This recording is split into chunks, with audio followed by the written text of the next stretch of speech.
Hello, everyone. My name is Mark Kageyama, and I'd like to welcome everyone here to Be Your Own Hero. I'm a stage 4 prostate, bone, and lung cancer patient slash survivor. Been dealing with cancer since late 2020, early 2021, doing very well. And today here in Texas, this morning, it absolutely poured. I mean, it came down like there's no tomorrow, but it's kind of cleared up right now, and I'm ready for an absolutely fantastic interview with and this is part two with my guest Carly Fauth. And we've got some great topics that we'd like to discuss. So let's get into it. And so at this time, Carly, would you please reintroduce yourself and tell us a little bit about who you are? And then we're going to get into this Yep. great subject that you brought up. So thanks for having me back, Mark. My name is Carly Fauth. I'm a cancer exercise specialist and a breast cancer survivor. I had breast cancer. I was diagnosed with breast cancer in February 2024, double mastectomy, 16 rounds of chemo, wrote a book during chemo, started a podcast during chemo, and now I'm just really passionate about helping other cancer patients understand the power of moving their bodies during treatment. I mean, it's absolutely great to hear this aspect because we don't hear enough about this uh, aspect of dealing with cancer. And cancer is so complex, and there's so many facets that we as people, as patients, need to be in tune with, and it's never brought up. So, what we want to do here is explore basically an untapped area uh, in treating and dealing with cancer. So, what are your thoughts on this aspect, Carly? Yeah, so I think that a lot of people know that it's the right thing to exercise, but they just don't know how to go about doing it. I think we're dealing with a population, a general population who may not be fit going into a cancer diagnosis.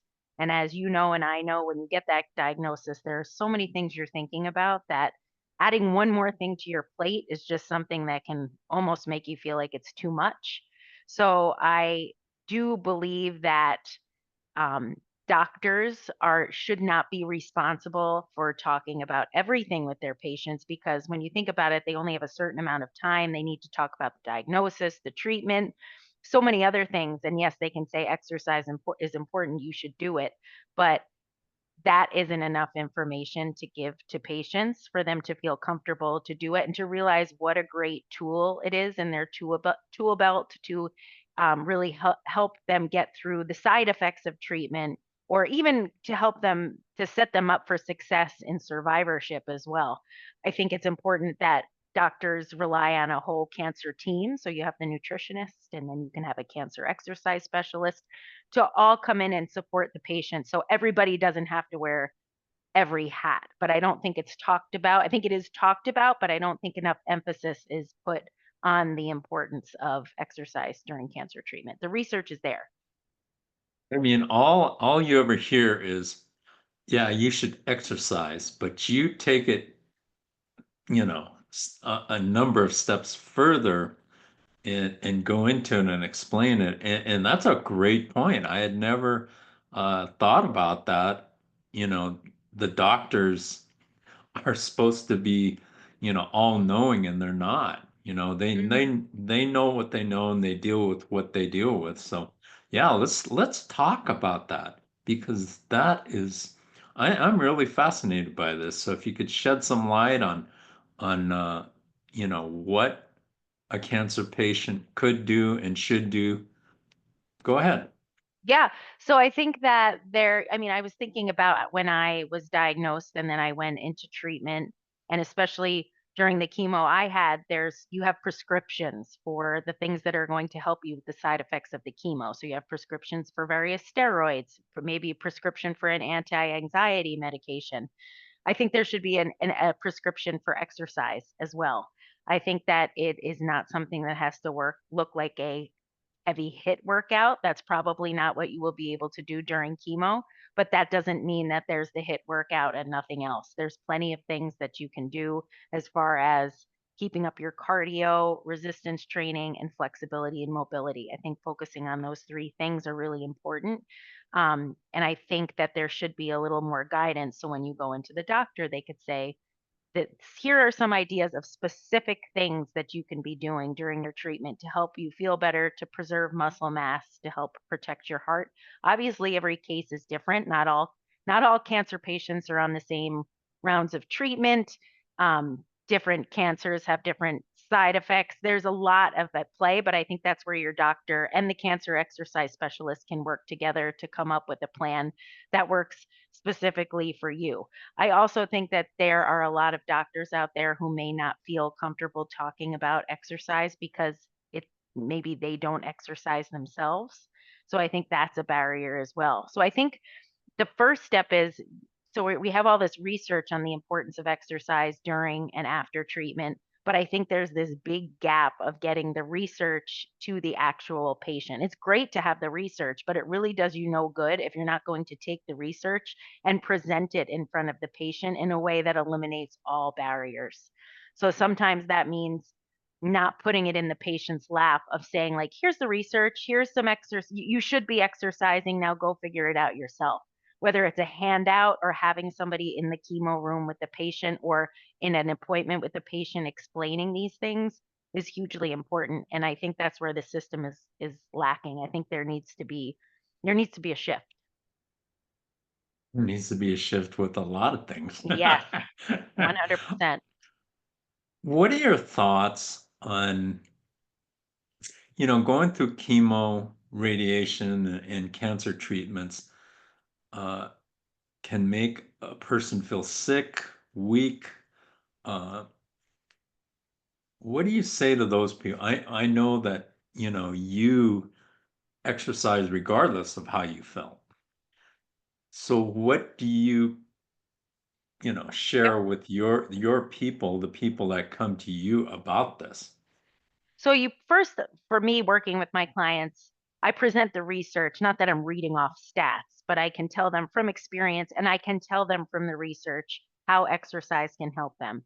And then it does involve, just like anybody else starting an exercise program, you are not going to understand or feel the benefits of it until you actually try it. So there's a little bit of a leap of faith and asking them, maybe the patient, what they like to do, what they would feel comfortable doing. It could be a simple walk to the mailbox to get you started, but you have to have the experience to back up how good it makes you feel to make you want to do it again. So that means you have to try. So if you do it, what I found in my case, yes, I felt awful. The last thing I could imagine was putting my sneakers on and going out for a walk. But all it took was one time for me to take that walk, come back inside and realize, wow, my nausea is so much better than it was when I left the house. And I actually have more energy that I did when I woke up this morning to prove it to myself that, hey, this works. And then you go out a second time and you realize that it is like having a natural medicine that you have access to all the time to help you feel better. But it does involve somebody being able to communicate that to you and maybe a little hand holding too of saying, just try this and then call me and report back about how you feel, to have somebody to share it with.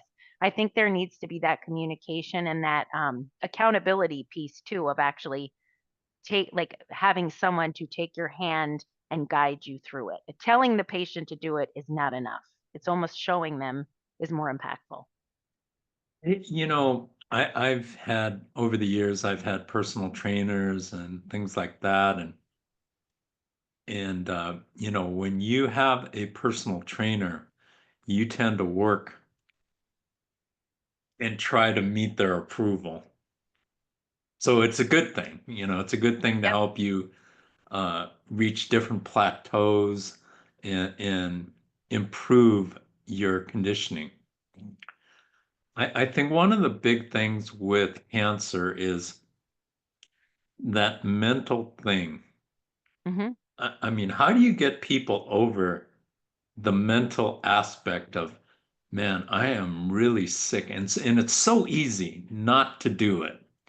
So how do you get them over the hump of accepting the fact that, hey, you may not feel good, but this is going to be better for you? How do you project all that and get people to overcome that threshold? Because that's, I think, a key barrier. Well, I think a lot of it is working on the mindset as well. So, really focusing on um, giving them the tools they need to get themselves off the couch. And again, that comes from the experience, just like I said before, communicating that I understand, or as the cancer exercise specialist, I understand how you're feeling. This is terrible, but just try. All I'm asking is you try, and making sure that the exercise is digestible. So small amounts. So I used 15 minutes as the baseline for me. If I could get up and just do it for 15 minutes. When you think about 15 minutes, Mark, I'm sure you can think you could do anything for 15 minutes because there's a clear beginning and there's a clear end, and there's not that much time in between the beginning and the end. So that's something your brain can wrap wrap itself around, that you can get through that. So if you could just focus on that 15, or maybe 15 minutes is too much, maybe it's 5. Maybe it's getting up off the couch and walking to the other side of the room and back. And then saying, and then having a check-in. Did that make you feel better? Do you think you can do another lap? Yes or no. But I think the biggest thing that is, it's the hardest thing is to have people really take on the challenge of trying, because that's the scariest thing. But reminding them that you're not going to know how good this is for you until you actually do it. And let's start with a tiny little bit. Maybe it's just standing up and sitting down. It's standing up and sitting down. There's no set way that exercise has to look. Let's think about it as moving the body, and then let's build from there. That is such great advice. When I was at my worst with my journey, I mean, just I learned how to accept very small improvements. Mhm. And that, I think that's a very big thing. It took me 10 minutes to walk across an average room. I mean, it was a struggle, but I made it a point every day to improve on what I did yesterday. Even if it was, 5 more feet or whatever it was. I just wanted to have that little bit of improvement every day because in my mind, I had to take out, I was in great shape until I got cancer. I was working out for decades, 4 to 5 times a week. I was on a weight training program. I did cardio regularly. And so I was in what I felt was in great shape. And I kept myself in that shape. Then COVID hit and I wasn't able to go to the gym. And that change basically changed everything. All of a sudden, all this stuff happened. And so I had to essentially redo my mind and accept who I was today. Mhm. And that was the biggest thing that I did was, hey, I'm not strong anymore. In fact, when I went back to weights, I was curling, 20 pounds, no problem, uh, with dumbbells. When I restarted my weight training, I had to start at 1 pound. Mhm. And mentally, that's not easy to do at all. So talk about that aspect So of what I the yeah. mental aspect of it. Yeah, it's a mental aspect too, especially sometimes I do think it's easier if you're coming into a cancer diagnosis never having exercised before, because you have no standard to live up to. I think if you're somebody who, like myself too, who was very active before, it can be very mentally debilitating to be doing things and realizing you're not as strong as you were. But what I always reminded myself of let's say I was running and I was having trouble at the third mile. And then I would check in with myself and be like, I'm not normal Carly running 3 miles. I'm normal Carly with like a 50-pound weight on my back running these 3 miles, because you have to remind yourself what your body is going through. And the simple fact of you trying, like I talked about before, is a superhero strength, because that is hard to do. So trying whatever you can do beyond trying is like what the normal you could do with a 50-pound weight on your back, because it's extreme circumstances. So you kind of, it's a constant mental check-in of saying, you know what, I'm doing this and I could easily not be doing this, but I chose to do it. And I feel strong for where I am today. And I'm working towards being able to be stronger tomorrow, so that everything I'm doing today is going to show up when I'm beyond this point. It's going to make me stronger tomorrow. So anything I do today is going to make me stronger tomorrow. And that for me really helped. It's just trying really hard not to compare too much to where you were before, because you could get there again, but that's not where you are right now. You're in the present state. You're dealing with something very tough. Yeah, I'm at this point in my life, I don't know if I'll ever be able to get back to the physical condition I was in prior to cancer. I mean that I've accepted that, and that's Mhm. okay. You know, Yep. I'm still alive. I have the opportunity to uh, improve and get better, and I do the best that I can, and that's good enough because things are just different now. But that's Mhm. that, and there's nothing wrong with that. And Uh, I also think for somebody like you, for somebody like you're saying, like with that not having to accept that you may not be the way you were before, I think another great thing, and this is something that another cancer survivor recommended to me, is trying something new. So do something you never did before you had cancer and start developing that, because then you have nothing to compare it to. It's a new experience. So that can work too. that's a great idea. I Hmm. mean, I think the older we get, we become more creatures of habit, Hmm. and so that's a great suggestion. I'm gonna take you up on that. I just have to figure out what that's gonna be. The Let's options talk. are endless. Let's talk about, and this is the thing that really pushed me to get in touch with you. You started a podcast from the infusion room while getting chemo. Yes. That is that is just unbelievable. Please talk about that because I am so interested in hearing about that. So a podcast is something I've always wanted to do. I've always been interested in starting one, but I had no idea how to do it, and I just didn't really have the time to dig into it. So 2 weeks before I started chemo, I was a guest on somebody else's podcast, and I went to her house to do it, and she had her cell phone with two little microphones. And then all of a sudden it hit me. I don't know why it hit me, but I thought I could do this from my chemo chair. Maybe I'll start a podcast to show people what chemo is really like, because I had no idea what chemo was like and I was very, very, very scared. So I thought that's what I'm going to do. So instead of fixating on how scary chemo was going to be and how all these preconceived notions of what I thought was going to be happening to me, I just replaced that with this, like, this is going to be podcast day and let me figure this out. So I was able to get excited about chemo. I don't know if excited is the right word, but I kind of flipped the script a little bit. So my first guest, my husband, was the first one to join me in chemo. So I call them my chemo buddies, everybody that joined me. My husband was the first one. And the format, how I went about doing the first episodes of Chemo Coffee Talk, was I would introduce the person, like my husband.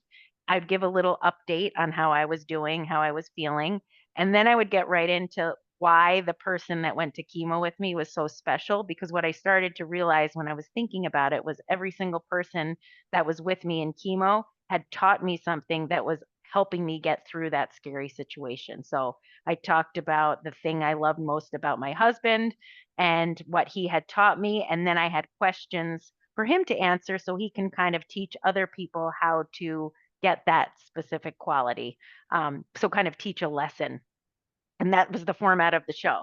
So I used that for sometimes I had like three chemo buddies. I used to just cycle them in and out and they would come. I had my chemo nurse as my chemo buddy, and I did not ask permission from Dana Farber to do this. I was just like, I think I'm obeying all the rules. I'm being responsible. So if they don't like it, they could shut me down, but I'm not even going to give them a way to tell me no. Luckily, they did like it and they ended up doing a bunch of stories on it as well. And it kind of grew in popularity. So it was the best thing I ever did for myself because I didn't want to go back to chemo every time, but I could say, oh, no, no, no, it's not chemo. Let me think about the questions I'm going to ask my guests and how I'm going to do my intro. So it took my mind off the experience. So I was doing it for other people because I wanted to help other people, but the real reason, it's kind of a selfish reason, was I was doing it for myself to help me get through a tough spot. You brought up a big point. When I started this channel to be your own hero, I just wanted to help one person. Hmm. And the fascinating thing to me over all of these interviews and weekly posts, I started this channel in January of 2021. I have not missed posting a single week since I started. And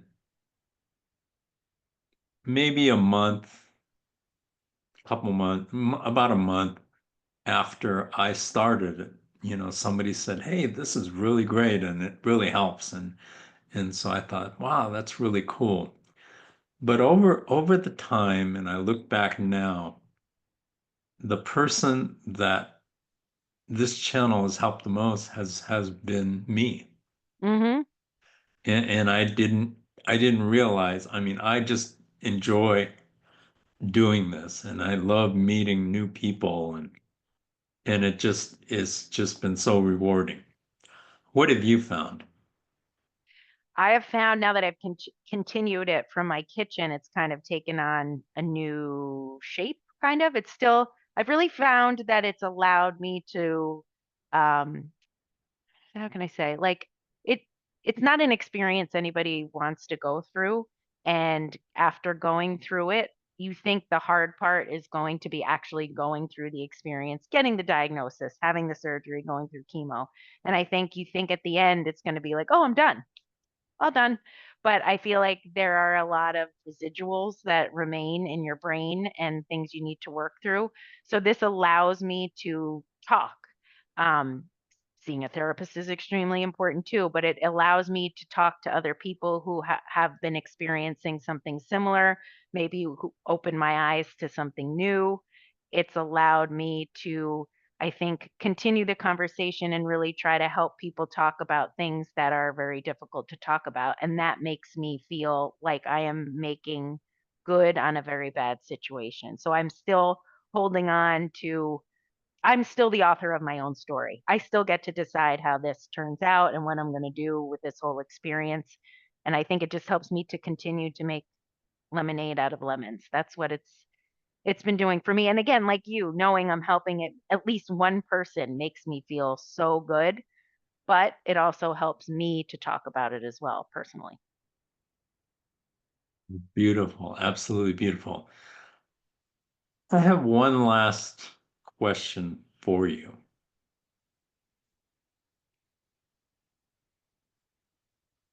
What is what was the driving force in your wanting to get better from cancer? Hmm.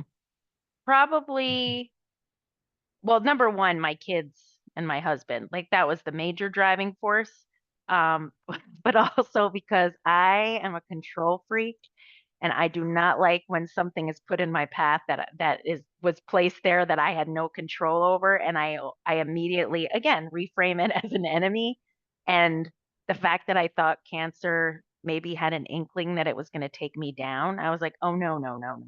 I win, you lose. So that was a driving force too. My inner competitiveness, I guess. I'm not very competitive with other people, but with myself, mm-mm, there's no way I was going to let that be my story. No, no, no, no. I control my story. It sounds like that's like an athlete's mentality. Is that where that's coming from? Yes, I think I've always had an ath my kids my kids would probably laugh. My kids are very good athletes. I think I have an athlete's mindset, but I was always athletic and I love sports and I'm a fitness instructor, but I don't think I'm competitive enough against other people to have been really great at any given sport. Just because I was always like, it's all right if I win or I lose because it was against somebody else. So yes, I do think I have an athletic mindset. I just don't think I was able to transfer it into an actual sport, which is weird. My wife is actually a former, she doesn't do it since we moved, but used to be a fitness instructor at a number of gyms, and she did every single format that the gym, That's um, like me. yeah, Yep, okay, you same. two would probably talk up a storm. Yep. I mean, she's really good, and I took one of her classes. And I said, no more, no way. And she put me in the front, and I'm like, and that was like not my thing. No. And she kept saying, you're screwing up the people in back of you, and was just on me. I'm like, this is no fun. Yep. Uh-huh. We would get along. Oh, I know you would. Yep. I know you would. But anyway, Carly, thank you so much for another great interview and for sharing your knowledge and wisdom and hopefully everyone out there has had a chance to learn something because I have. I sure have, definitely. Because exercising is important. Exercising, it's part of what we should be doing, whether it's if it's just walking, you know. When it rains here, I even walk in my house, so it doesn't matter as long as you're moving and getting it going because let's face it, we only go around once on this planet. And why end up at the end in a wheelchair? That's not the goal. Sometimes things happen and we don't have control over it. But if we do have control over it as we're going along in our journeys, why not do something about it and make your life better? Because it is so important to make the most out of each and every day, each and every hour, each and every minute, and each and every second. Time is our most precious commodity because once it's gone, poof, it's gone. No more. You can't relive in the past. And, you know, that's why today is called the present. Thank you so much for joining us here at the Be Your Own Hero. Please like, subscribe, make a comment in the comment section, and we will see you next week on To Be Your Own Hero. Have a great week, everyone. Thank you.